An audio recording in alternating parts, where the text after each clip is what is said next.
Hi hello എല്ലാവർക്കും നമ്മുടെ ഇന്നത്തെ ഒരു വീഡിയോയിലേക്ക് സ്വാഗതം. അപ്പം നമുക്കിന്ന് കുറച്ചധികം ഗ്രൗണ്ട് ഓർക്കിഡും അതുപോലെ തന്നെ നമുക്ക് അതിൻ്റെ കൂടെ കുറച്ച് നമ്മുടെ ബോൾസത്തിൻ്റെ കട്ടിങ്ങുകളും കൂടെയാണ് കേട്ടോ സെയിലിൽ വരുന്നത്. അപ്പോൾ നമ്മുടെ ഗ്രൗണ്ട് ഓർക്കിഡെല്ലാം ഈ കാണുന്ന വെറൈറ്റീസാണ് അവൈലബിൾ ആയിട്ടുള്ളത്. 5 കളറാണ് കേട്ടോ ഗ്രൗണ്ട് ഓർക്കിഡ് വന്നിരിക്കുന്നത്. നമുക്കിതൊരു കോംബോയാണ്. 5 കളറ് ഗ്രൗണ്ട് ഓർക്കിഡും അതുപോലെ തന്നെ നമുക്കിത് ഗ്രൗണ്ട് ഓർക്കിഡിൻ്റെ പ്ലാന്റ് സൈസ് ഇതിൽ കൊടുത്തിട്ടുണ്ട് കേട്ടോ. 1 ഷൂട്ട് പ്ലാന്റ് ആയിരിക്കും.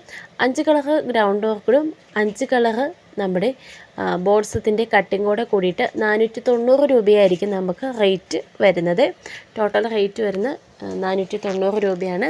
ഇതൊക്കെയാണ് നമ്മുടെ പ്ലാന്റുകൾ കേട്ടോ. എല്ലാം 1 ഷോട്ട് പ്ലാന്റുകളായിരിക്കും. നല്ല ഹെൽത്തി ആയിട്ടുള്ള പ്ലാന്റുകൾ മാത്രം തിരഞ്ഞെടുത്താണ് നമ്മൾ അയക്കുന്നത്.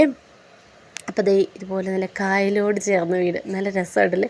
ഞാൻ ആദ്യമായിട്ടാണ് എനിക്ക് ഇങ്ങനെ ഒരു വീഡിയോ കിട്ടുന്നത്. ആൾ നമുക്ക് ഇതിനു മുമ്പ് സെയിൽ വീഡിയോ ഇടാൻ തന്നിട്ടുണ്ടെങ്കിലും ഇങ്ങനെ ഒരു വീഡിയോ എനിക്ക് ഒരു കായലും അതിൻ്റെ സൈഡും കൂടെ ഒരു വീഡിയോ എനിക്ക് കാണണമെന്നൊരു തോന്നിയിട്ടോ. അപ്പോൾ എന്തായാലും വാട്സാപ്പിൽ ചോദിക്കുന്നുണ്ടോ ഒന്ന് എടുത്തുതരാം, വെറുതെ ഒന്ന് കാണാൻ വേണ്ടിയിട്ട്. ഇതാണൊക്കെയാണ് നമ്മുടെ പ്ലാനിൻ്റെ സൈസ് വരുന്നത് കേട്ടോ. അപ്പോൾ ഇതിനെല്ലാം 1 ഷൂട്ടായിരിക്കും. പ്രത്യേകം എടുത്ത് പറയട്ടെ, നമ്മളിതിൽ കാണുമ്പോൾ ഫുൾ പോട്ടിലായിട്ട് കുറച്ചധികം ഷൂട്ടുകളോട് കൂടിയിട്ടുള്ള പ്ലാന്റുകളാണ് ഗ്രൗണ്ട് ഓർക്കിഡ് ഇരിക്കുന്നത്. ഇത് ഇത്രയും വലിയ പ്ലാന്റുകളല്ല. ഇതിൽ നിന്ന് 1 ഷൂട്ട് പ്ലാന്റ് ആയിരിക്കും വരുന്നത്. നമ്മൾക്ക് ആർക്കെങ്കിലും അത്യാവശ്യമായിട്ട് അങ്ങനെ ഉണ്ടെങ്കിൽ നമ്മൾ പോസ്റ്റൽ വഴി സ്പീഡ് പോസ്റ്റായിട്ടും അയച്ച് തരുന്നതായിരിക്കും കേട്ടോ. അപ്പോൾ അല്ലാതെ നമ്മൾ കൂടുതലായിട്ട് അയക്കുന്നത് നമ്മുടെ DTDC കൊറിയർ സർവീസ് വഴിയായിട്ടാണ് നമ്മൾ പ്ലാന്റുകൾ അയക്കുന്നത്.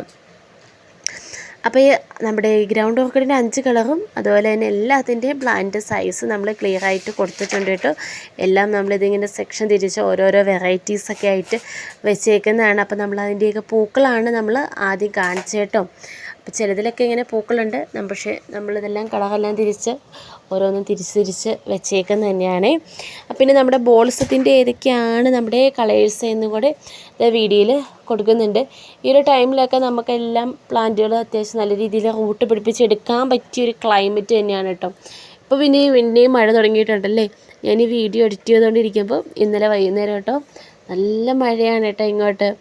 അപ്പോൾ നമുക്ക് ഒരാഴ്ചത്തേക്ക് നല്ല കനത്ത വെയിലായിരുന്നു. കുറച്ച് തേങ്ങയൊക്കെ പൊട്ടിച്ച് ഉണങ്ങാനുണ്ടായിരുന്നു എണ്ണ അട്ടിക്കാൻ വേണ്ടിയിട്ട് നമുക്കിടെ, പക്ഷെ നടന്നില്ല കേട്ടോ. അതിലും വലിയ കുറച്ച് തിരക്കുകളായി പോയിട്ടുണ്ട്. പിന്നെ പൊട്ടിച്ച് വെക്കാനൊരു മടിയായിരുന്നു. കാരണം നമ്മളിങ്ങനെ പൊട്ടിച്ച് വെച്ച് കഴിഞ്ഞിട്ട് എങ്ങാനും മഴ പെയ്ത് കഴിഞ്ഞാൽ ചിലപ്പം നമ്മൾ കൃത്യ ടൈമിൽ വരാനൊന്നും പറ്റിയില്ലെങ്കിൽ ചിലപ്പം നനഞ്ഞു പോവും. അപ്പോൾ അതുകൊണ്ട് അങ്ങനെ ഒരു മടി. അപ്പോൾ വീണ്ടും മഴയൊക്കെ തുടങ്ങിയിട്ടുണ്ട്. അപ്പോൾ ഇപ്പോൾ നമ്മൾ പ്ലാന്റുകളൊക്കെ റൂട്ട് പിടിപ്പിച്ച് നല്ല സെറ്റൊക്കെ ആക്കി വയ്ക്കുക. കാരണം വേനൽക്കാലത്ത് റൂട്ട് പിടിപ്പിക്കുന്നതിനേക്കാൾ എന്തായാലും എളുപ്പം മഴക്കാലത്താണ്. കാരണം മഴ കൊള്ളിക്കാതെ വെക്കണം എന്നുള്ളൊരു റിസ്ക് ഇത് മാത്രമേ ഉള്ളൂ. വേനൽക്കാലത്താണെങ്കിൽ വെള്ളം കൂടിയാൽ കുഴപ്പം, വെള്ളമില്ലെങ്കിൽ കുഴപ്പം, വാട്ടം എല്ലാം കുഴപ്പമാണ് കേട്ടോ.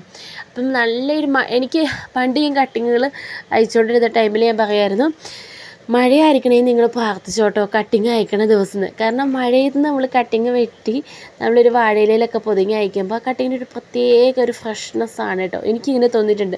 ഞാൻ അയച്ച ടൈമിലൊക്കെ അന്ന് എന്നോട് പറഞ്ഞിട്ടുണ്ട് കേട്ടോ വാങ്ങിയിട്ടുള്ളവരൊക്കെ, ഇത്രയും ഫ്രഷായിട്ട് എങ്ങനെയാണ് അതിലെ കട്ടിങ്ങുകൾ അയക്കണേന്ന്. പൊതുവേ നമ്മൾ ബോൾസും കട്ടിങ്ങുകൾ അല്ലെങ്കിൽ 10 മണിയൊക്കെ നമ്മളിന്ന് വാഴയിലെ പൊതിഞ്ഞിട്ട് അയക്കുവാണെങ്കിൽ തന്നെ അതിനൊരു പ്രത്യേക ഒരു ഇതാണ് കേട്ടോ. നമ്മളെങ്ങനെ കട്ട് ചെയ്തോ അതിനൊക്കെ ചെറിയൊരു വാട്ടം ആ ഒരു രീതിയിൽ തന്നെ നമുക്ക് നമ്മുടെ പ്ലാന്റുകൾ കിട്ടും. അതാണ് അതിൻ്റെ ഒരു പ്രത്യേകത. അപ്പോൾ കട്ടിങ്ങുകളൊക്കെ സെയിൽ ചെയ്യാൻ അയക്കുന്നവരും ഒന്ന് ഓർത്തിരുന്നുണ്ട്. നമ്മൾ ഒരുപാട് വെള്ളം കോരി ഒഴിച്ച് അങ്ങനെ ഭയങ്കര കുളിപ്പിച്ച് നമ്മുടെ കൊറിയറിൽ നിന്ന് വെള്ളം ഒഴുകുന്ന രീതിയിൽ ആരും അയക്കല്ലേ കേട്ടോ. ഇനി അടുത്ത വീഡിയോ കാണാം.